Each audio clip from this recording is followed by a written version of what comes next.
Convido a todos que abram suas Bíblias no livro dos Salmos, leremos o Salmo 94.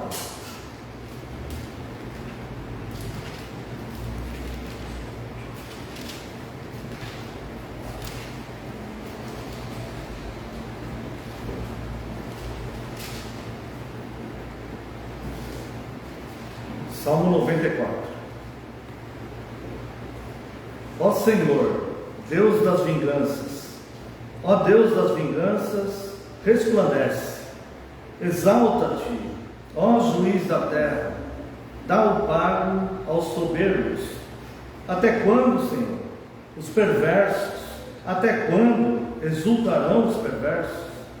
Proferem impiedades e falam coisas duras. Vangloriam-se os que praticam a iniquidade.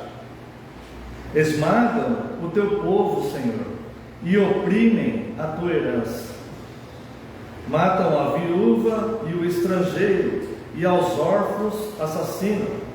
E dizem: o Senhor não o vê, nem disso faz caso o Deus de Jacó.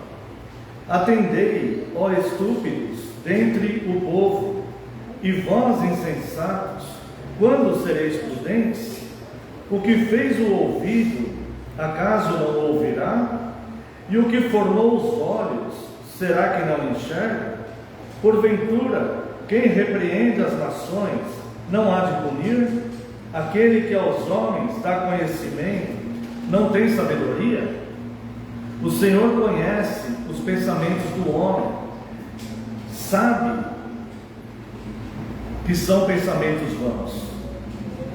O Senhor conhece os pensamentos do homem, que são pensamentos vãos. Bem-aventurado o homem, Senhor, a quem tu repreendes, a quem ensinas a tua lei, para lhe dares descanso dos dias maus, até que se abra a cova para os ímpios, para o ímpio. Pois o Senhor não há de rejeitar o seu povo, nem desamparar a sua herança, mas o juízo se converterá em justiça, e segui-la-ão todos os de coração reto. Quem se levantará a meu favor contra os perversos? Quem estará comigo contra os que praticam a iniquidade? Se não fora o auxílio do Senhor, já a minha alma estaria na região do silêncio. Quando eu digo: resvala-me o pé, a tua benignidade, Senhor, me sustém. Nos muitos cuidados que dentro de mim se multiplicam, as tuas consolações me alegram a alma. Pode acaso associar-se contigo o trono da iniquidade, o qual forja o mal, tendo uma lei por pretexto? Ajuntam-se contra a vida do justo e condenam o sangue inocente. Mas o Senhor é meu baluarte e o meu Deus, o rochedo em que me abrigo. Sobre eles fez recair a sua iniquidade, e pela malícia deles próprios os destruirá. O Senhor, nosso Deus, os exterminará. Convido aos irmãos também a leitura do Evangelho de Lucas, capítulo 15. Veremos aqui a partir do verso 11.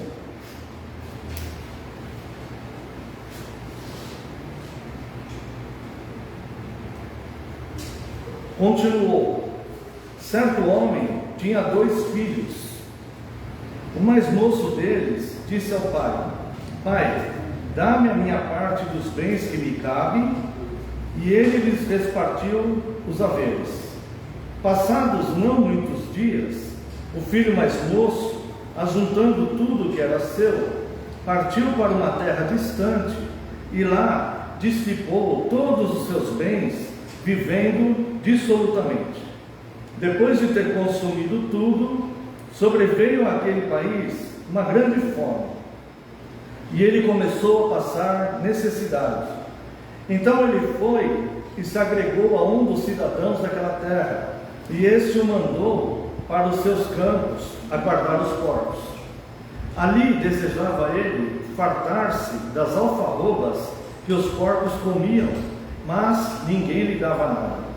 Então, caindo em si, disse: quantos trabalhadores de meu pai têm pão com fartura, e eu aqui morro de fome?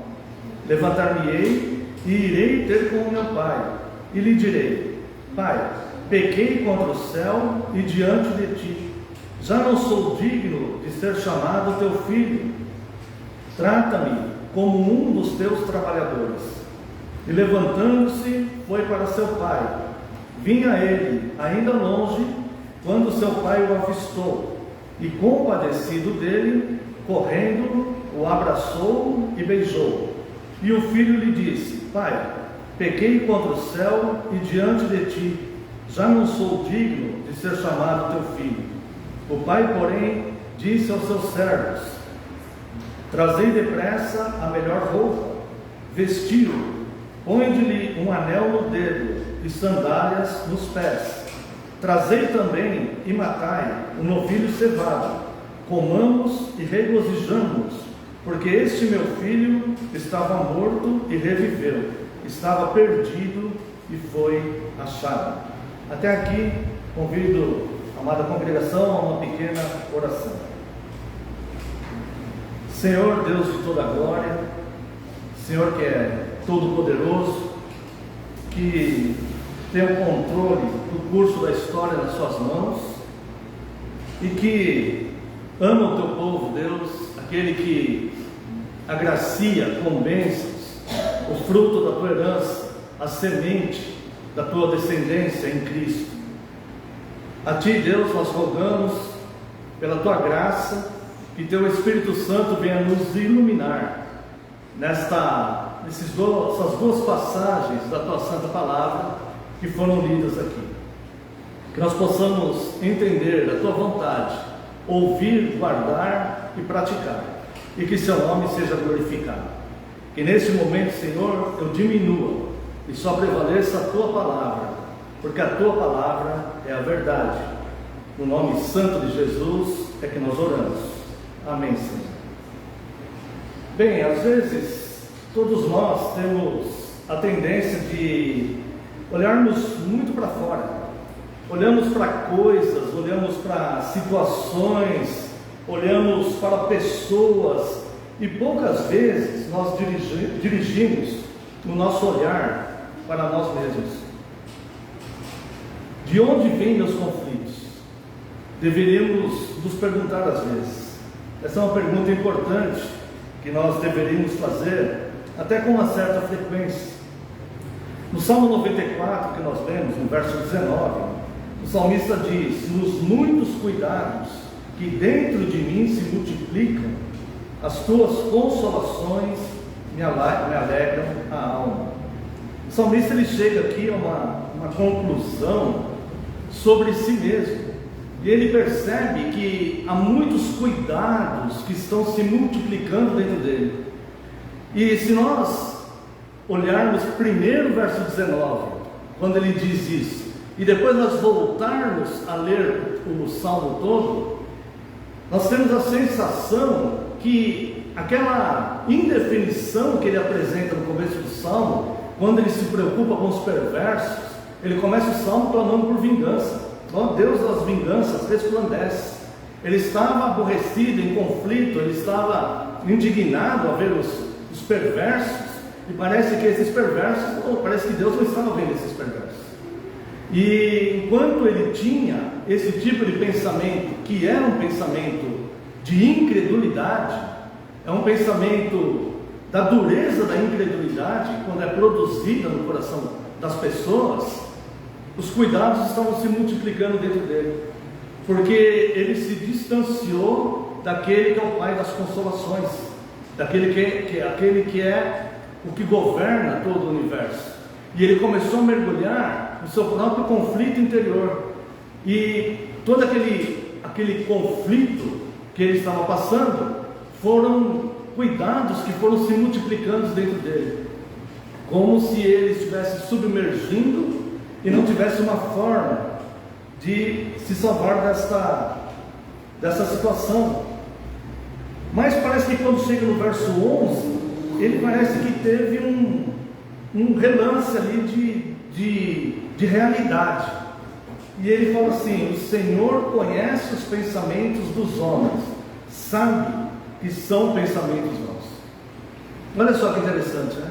Ele está ali refletindo os seus conflitos, indignado com o que ele supostamente achava que era uma demora de Deus em agir contra aqueles que praticam a iniquidade, obviamente omitindo de si mesmo um dos atributos de Deus, que é a longanimidade. E ele então começa a gerar cuidados e conflitos dentro dele mesmo, e ele começa então a especular esses pensamentos. Mas quando chega no verso 11, ele se depara com que um choque entre como é vão os seus pensamentos e como é concreto a direção de Deus sobre a história da humanidade. E ele diz isso: o Senhor conhece o pensamento dos homens, sabe que são pensamentos vãos. O Senhor conhece os meus pensamentos. Ele para de olhar para os perversos, ele para de querer buscar uma solução dentro da sua própria mente para o problema da crueldade, da perversidade que existe no mundo. E ele então começa a olhar para ele mesmo, e ele se identifica também como um homem que tem pensamentos vãos. Ou seja, todo aquele que divagar no seu próprio pensamento vai se afastar de Deus. Não é um conflito entre a liberdade de consciência, entre o raciocínio, não, ao contrário. Deus quer que nós prestemos a Ele um culto racional. Romanos 12 fala que é para nós adorarmos a Ele com entendimento. A palavra de Deus revelada, ela nos traz entendimento, ciência, conhecimento das coisas. Mas trata-se aqui de uma diferença entre o que revelou aquele que é o Senhor da humanidade, o Criador dos céus e da terra, e da filosofia que nasce do pensamento do homem, que por sua vez tem uma mente corrompida e limitada. Então, quando ele chega no verso 11, ele percebe que ali ele também tem pensamentos vãos. Então parece que houve um despertar para ele próprio, pois de fato os pensamentos do homem são pensamentos vãos, e enganoso é o coração do homem. Então ele começa a perceber que os cuidados estão se multiplicando dentro dele mesmo. Ou seja, existe de fato circunstâncias e situações externas, mas os cuidados começam a se multiplicar dentro de nós quando nós mesmos estamos produzindo esses cuidados. Quando nós mesmos estamos alimentando um conflito dentro do nosso universo pessoal. Então nós vamos mergulhando cada vez mais nisso, e isso vai gerando uma insatisfação tão grande dentro da gente, que chega um determinado momento que parece que a gente não sabe mais como sair daquilo. E nós olhamos ao redor e nós vemos pessoas que parecem que são muito melhores resolvidas do que nós mesmos. Aquela velha história da grama do vizinho mais verde do que a minha. Só que cada um de nós é um universo. E a palavra de Deus nos ensina a fazermos esta avaliação de nós mesmos, lembrando sempre que o nosso pensamento é que é vão, e que Deus, o Deus verdadeiro, conforme Ele prometeu, Ele está no controle de todas as coisas, e Ele veio para que nós tivermos vida e vida em abundância, não como ladrão que vem só para matar, roubar e destruir. O ladrão daquele texto se refere a falsos mestres e falsos profetas. Como falsos mestres e falsos profetas, às vezes nós somos o nosso falso mestre, o nosso falso profeta, porque às vezes é o nosso pensamento falso, oriundo de termos pensamentos vãos, que estão alimentando esse excesso de cuidados dentro de nós, que parece que a gente não chega a um resultado positivo. Esquecemos preceitos importantes revelados nas Escrituras, como, por exemplo, lançar sobre Deus a nossa ansiedade, porque Ele tem cuidado de nós. E não precisamos deixar que se multipliquem os cuidados em nosso íntimo, se temos o Rei do Universo cuidando de nós. Esquecemos também que devemos esperar no Senhor. Esquecemos até mesmo o que é esperar no Senhor. Esperar no Senhor é esvaziar-se de si mesmo e se dedicar a servi-lo e se alimentar de sua palavra enquanto espera o que quer ou o que precisa. Esperar no Senhor não tem a ver com o que você vai ganhar no final da espera, mas com o que você se torna enquanto você espera. Isaías 40, verso 31 diz assim: os jovens se cansam e se fatigam, e os moços de exaustos caem, mas os que esperam no Senhor renovam as suas forças, sobem com asas como águias, correm e não se cansam, caminham e não se fatigam. Enquanto esperamos, nos tornamos melhores e mais fortes, mas a espera que exige que Deus faça exatamente o que queremos não é esperar no Senhor, é ao contrário disso, é fazer produzir em nós mesmos excessos de cuidados, é produzir em nós mesmos expectativas que nós mesmos não vamos ter condição de resolvê-las, é impor a nós mesmos um dilema que nós não sabemos a resposta, é nos lançarmos totalmente no braço do desconhecido, é rejeitar a revelação daquele que criou alma e corpo humano, a mente humana, para nos lançarmos nas próprias filosofias vãs que são produzidas na nossa própria mente. E então começamos a desejar termos uma outra vida, começamos a desejar que outras pessoas venham nos satisfazer naquilo que queremos, começamos a desejar mudar de cidade, começamos a desejar mudar de emprego, começamos a desejar mudar de igreja, queremos mudar tudo que está ao nosso redor, mas não entendemos que os cuidados estão se multiplicando dentro de nós, produzidos por nós mesmos. O salmista, quando ele lê o verso 11, quando ele diz o Salmo 11, ele percebe que os pensamentos dele são bons. E quando ele escreve o verso 19, eles falam que eles chegam a uma conclusão perfeita, que ele fala: os cuidados que dentro de mim se multiplicam só vão encontrar consolo no Deus da minha alma. Minha alma só vai encontrar consolo em Deus. Isso porque o apóstolo Paulo depois ele vem dizer em 2 Coríntios capítulo 1, verso 3, que toda consolação provém de Deus. Portanto, não há consolação para os nossos cuidados, nenhuma, se não vier de Deus. Não haverá consolação para os nossos cuidados vindo de expectativas que criamos, seja de bens materiais, seja de situação, seja de pessoas. Não existe consolação que não tenha sua origem no Pai de todas as consolações, a saber, Deus.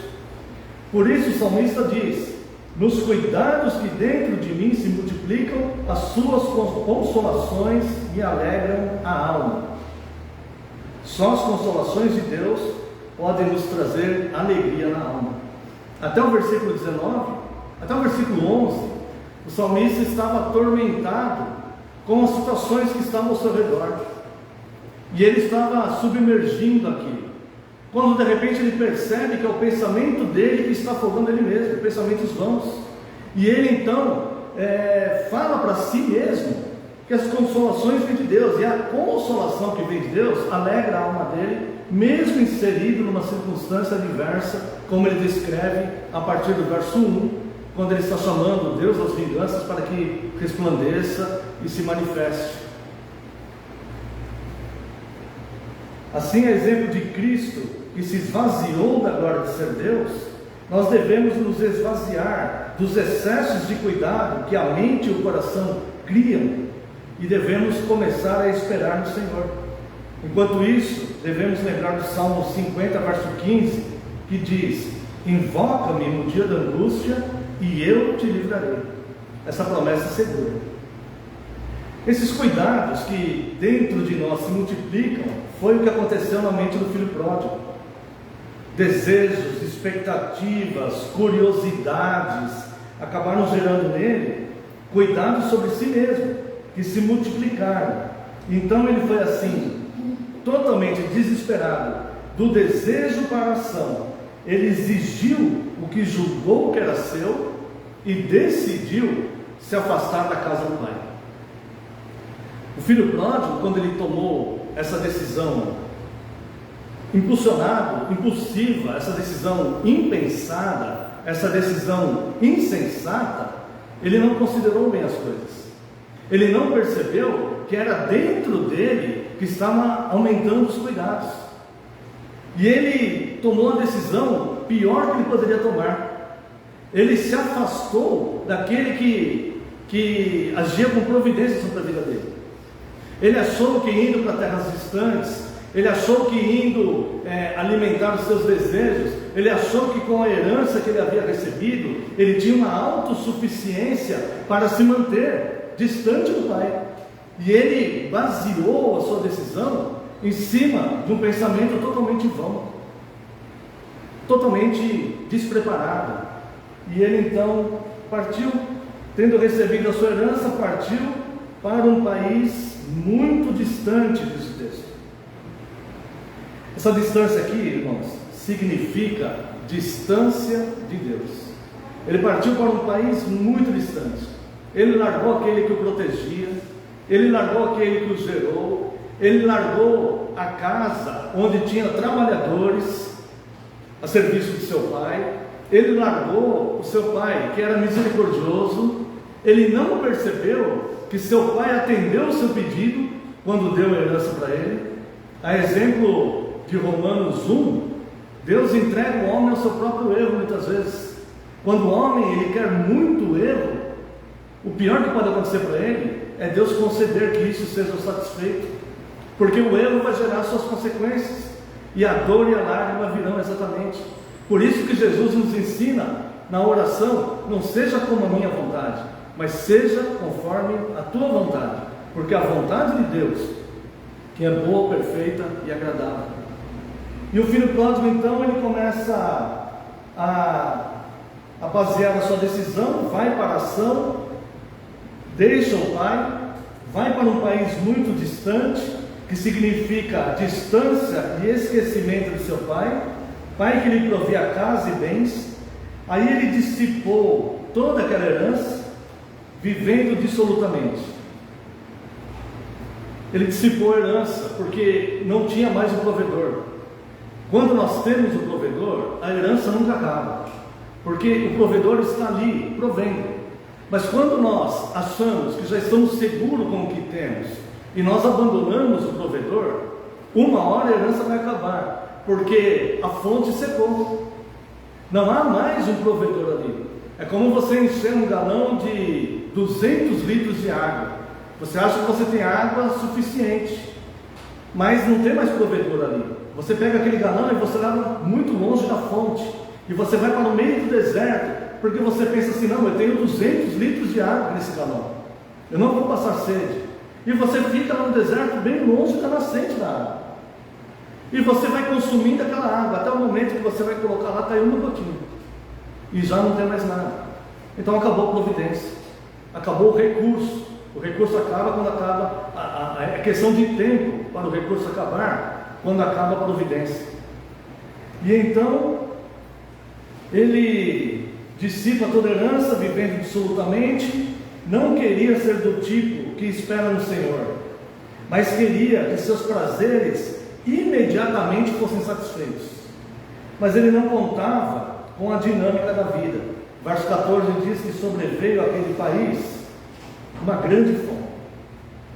A situação que ele estava: gastou e não ajuntou, desperdiçou o que tinha e não adquiriu o que não tinha, perdeu sua herança para as meretrizes. O mundo fora da casa do Pai é assim: oferece prazeres, mas tira o que é teu. Chegou ao ponto onde a palavra diz: ao que tem lhe será dado, mas ao que não tem, até o que tem lhe será tirado.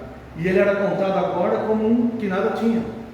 Cuidava de porcos para sobreviver, desejava comer os que os porcos comiam. Mas aquele mundo que ele tanto buscou, ninguém lhe dava nada. Naquele mundo que ele levou toda a herança do Pai para dissipar, para viver dissolutamente, aquele mundo que ele idealizou como se fosse o paraíso da sua alegria, da sua felicidade, no momento em que ele estava com carência, ninguém lhe dava nada. e ele desejava comer da comida dos porcos. Até que, a semelhança do salmista, ele observou: o Senhor conhece os pensamentos dos homens, sabe que são pensamentos vãos. Olha aqui no verso 17 do texto que nós lemos.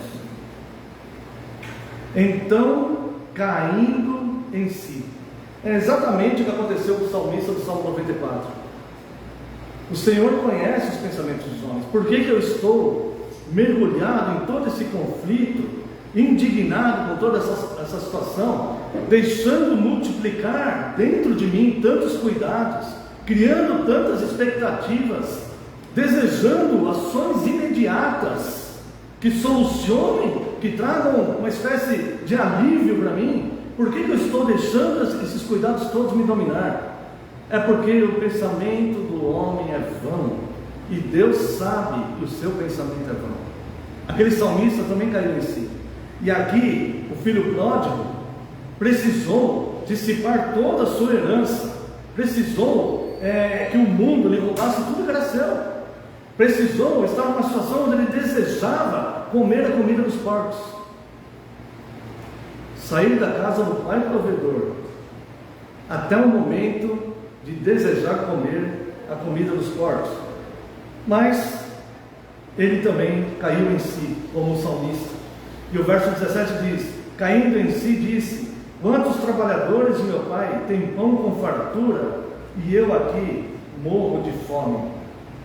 Percebeu que se deixou levar por pensamentos vãos, mas recuperou sobriedade. Não são todos que recuperam.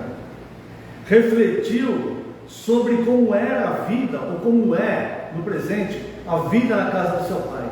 Reconheceu a sua indignidade e tomou finalmente uma decisão sensata. Está aqui no verso 20. E levantando-se, foi para seu pai.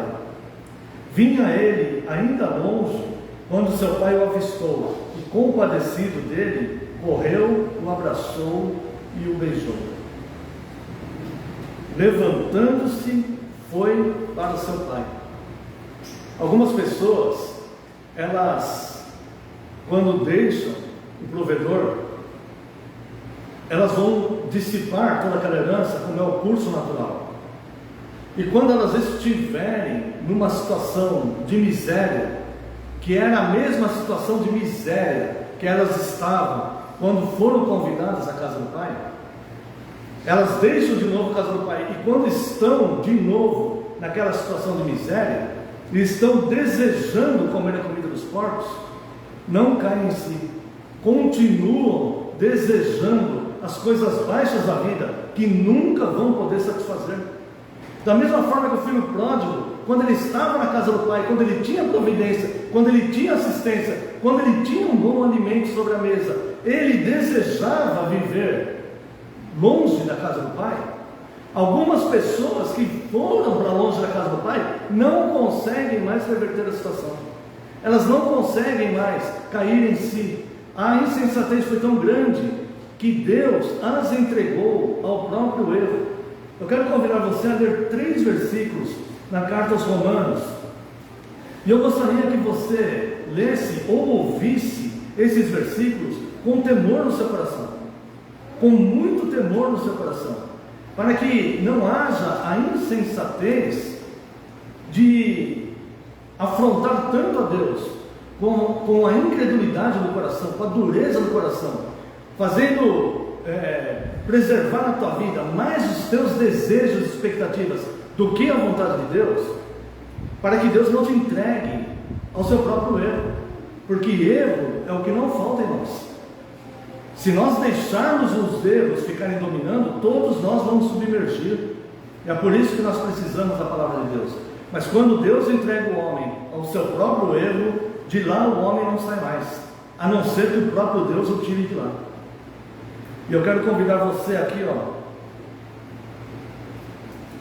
verso 18, Romanos 1,18. A ira de Deus se revela do céu contra toda impiedade e perversão dos homens que detêm a verdade pela injustiça.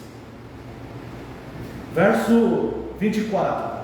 Por isso Deus entregou tais homens à imundícia, pelas concupiscências de seu próprio coração, para desonrarem o seu corpo sobre si. Verso 26. Por causa disso os entregou Deus a paixões infames, porque até as mulheres mudaram o modo natural de suas relações íntimas, por outro contrário à natureza. Verso 28. E por haverem desprezado o conhecimento de Deus, o próprio Deus os entregou a uma disposição mental reprovável, para praticarem coisas inconvenientes. Quando o homem está na casa da providência, ele se sente farto. E se ele não perceber, se ele não olhar para dentro de si mesmo, se ele deixar os conflitos lhe dominando, se ele deixar os pensamentos vãos começarem a dirigir a vida dele, começar a dirigir os passos dele, ele estando em fartura, ele vai para a miserabilidade,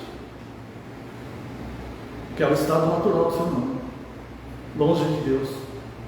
Por isso que atos inconvenientes, por isso que o mundo está cheio de crueldade, por isso que o mundo fala de paz, mas nós só vemos guerra, por isso que todo mundo nas redes sociais são bonzinhos, mas nós vemos crueldade no mundo, vemos crimes, vemos pedofilia, vemos estupros, vemos casamentos desfeitos, vemos adultério, vemos roubos, vemos homicídios.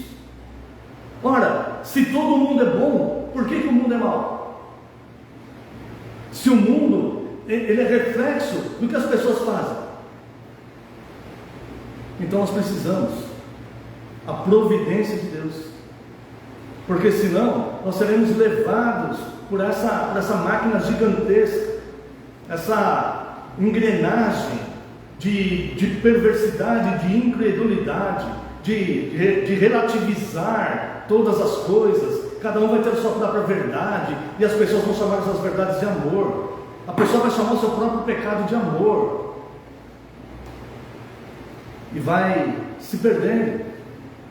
Mas o pensamento do homem é vão. Deus conhece o pensamento do homem, sabe que o pensamento dele é vão. E aquele que consegue cair em si, como o salmista do Salmo 94, verso 11, como o filho pródigo aqui no verso 17, o pai vai estar lá, de braços abertos, para recebê-lo. Voltarei à casa de meu pai, ele diz aqui no verso 20. E então ele volta para a casa do pai. Observe bem esse verso 20 aqui. Nutra-se da grande misericórdia de Deus, que está abundante nesse versículo. Deleite-se nele, apegue-se a ele, creia nele, glorifique ao Deus de todas as consolações por ele. Essa misericórdia, que nós vamos ver aqui no verso 20, é a mesma sobre você e sobre mim. E levantando-se, foi para casa, e levantando-se, foi para seu pai. Vinha ele ainda longe, aquele que abandonou, aquele que afastou, aquele que foi ingrato, aquele que pegou a herança do pai e gastou absolutamente com as meretrizes, num país muito distante da terra do pai.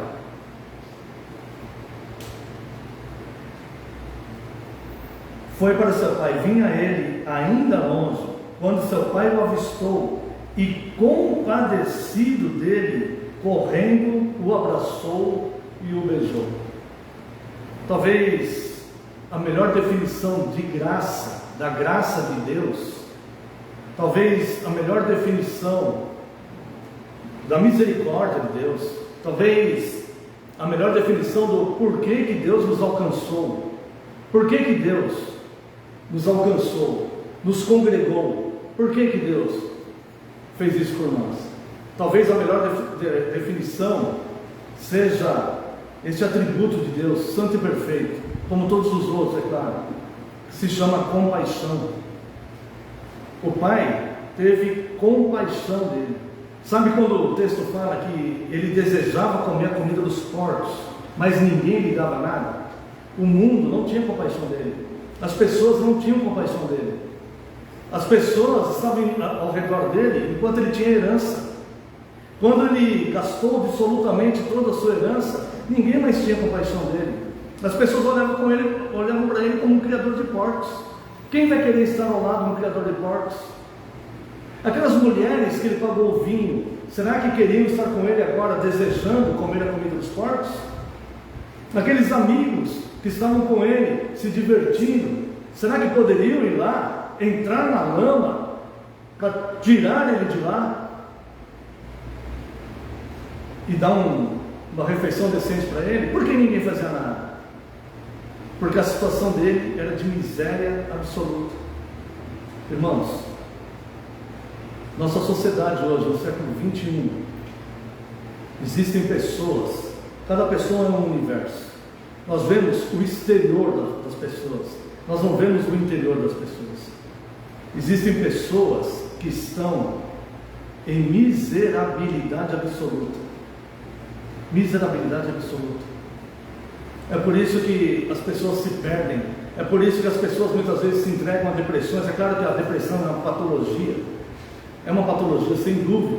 Mas muitas pessoas chegam à depressão por alimentar tristezas, por não encontrar na luz, por não encontrar no recurso, por não entender que aquele pensamento que está alimentando esse mal dentro do universo dele é um pensamento vão, que existe um Deus provedor, que ela precisa cair em si e voltar a esse Deus provedor, porque enquanto ela estiver desejando a comida dos porcos, ninguém vai lhe dar nada,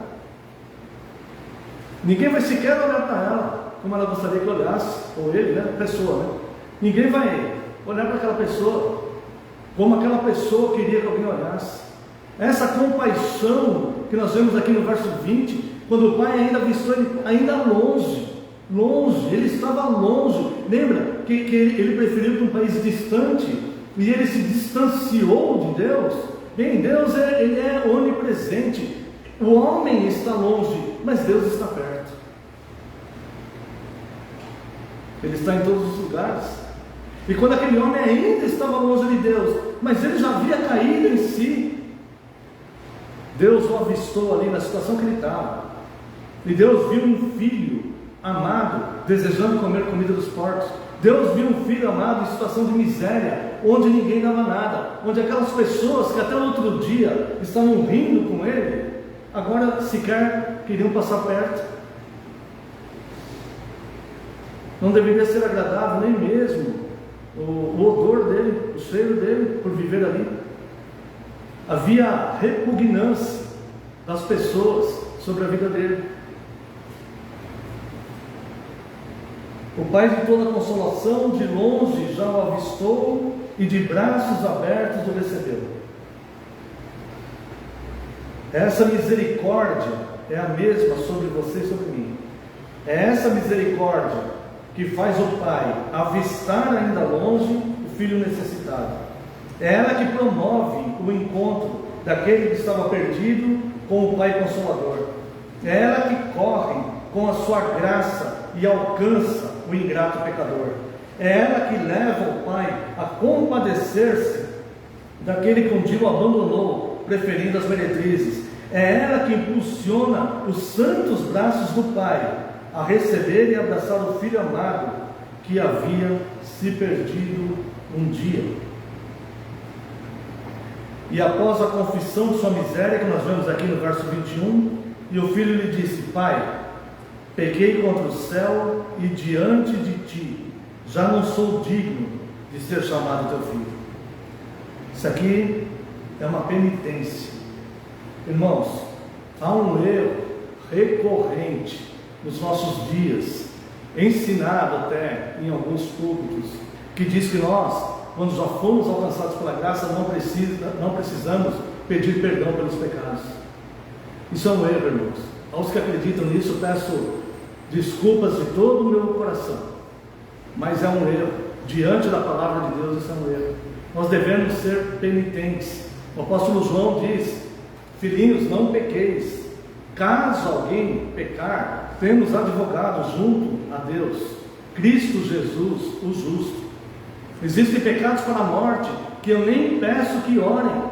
O pecado para a morte é impenitência. É por isso que nós não devemos orar. Não faz sentido, se a pessoa é impenitente, alguém orar para que Deus perdoe aquele pecado dela se ela é impenitente, se ela está insensível com aquilo, se ela não confessa aquele pecado, se ela não se arrepende, se ela não se derrama diante de Deus, como o filho pródigo fez aqui: Pai, pequei contra o céu e contra ti, já não sou digno de ser chamado teu filho. Isso é penitência. É isso aqui que Deus vai aceitar: a humildade do homem em reconhecer que de fato somente Deus é santo.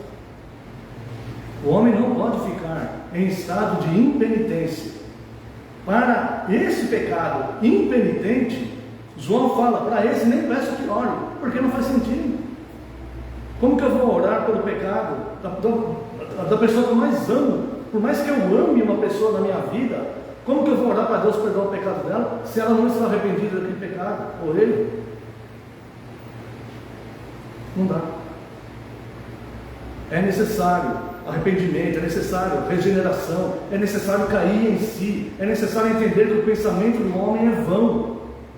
Mas existe um Deus compassivo que nos vê de longe, e quando nós caímos em nós mesmos, meu Deus, o que eu estou fazendo? Isso que eu estou fazendo é pecado.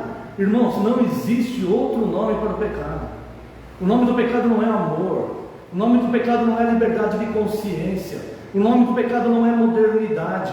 O nome do pecado é pecado, e o seu salário é morte, e o pecado é separação de Deus, e isso nunca vai mudar.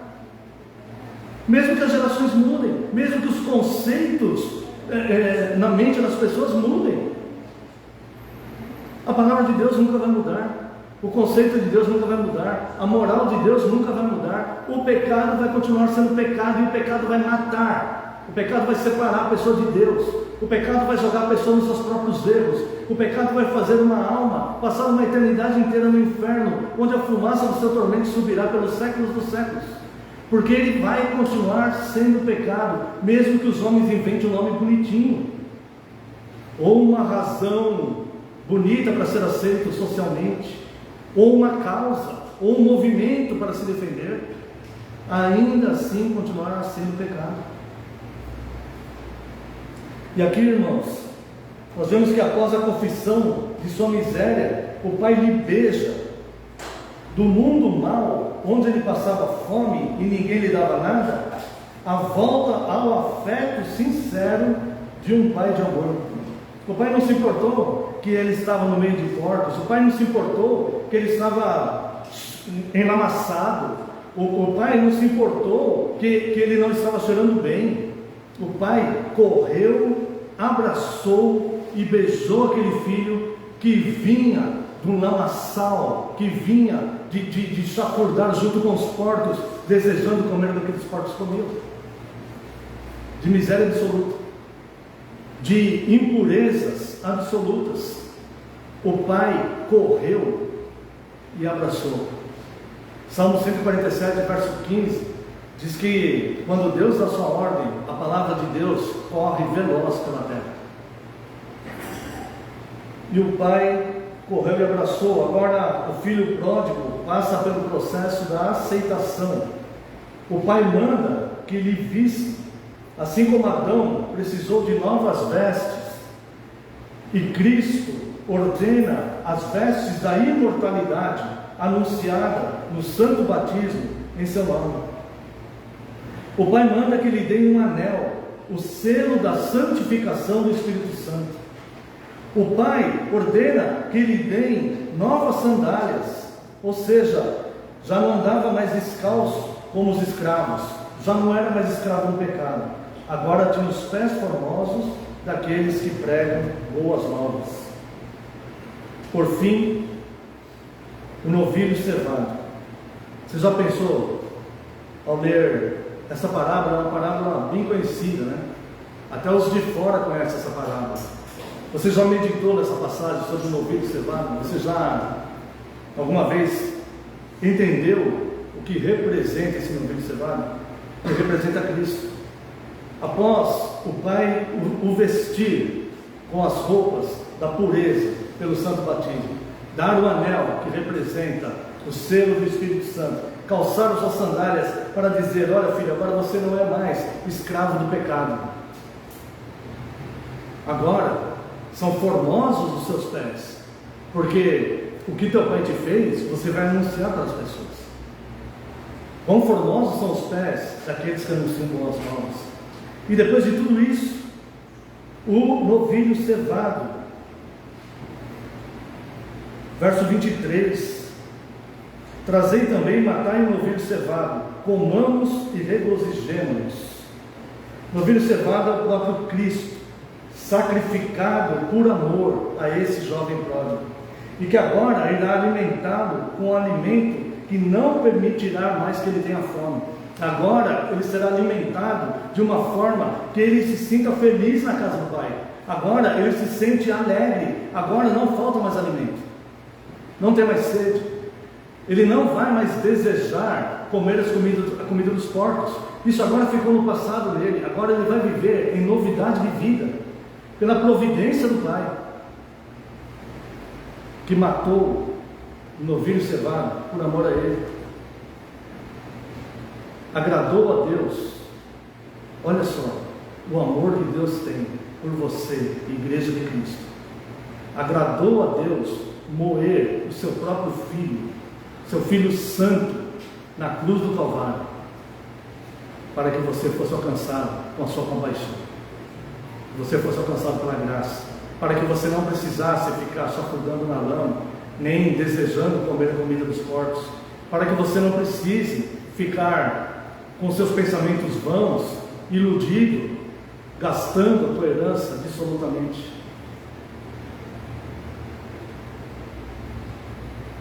Amada congregação do Senhor Jesus Cristo, comamos e regozijemos neste alimento eterno e eficaz, pois estávamos mortos e revivemos, estávamos perdidos e fomos achados. Quero convidar a amada congregação para louvar a Deus com o Salmo 11, em resposta a esse sermão. É um salmo genebrino, então ele não é melodioso, mas os irmãos reflitam na letra do salmo.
Os irmãos podem sentar-se.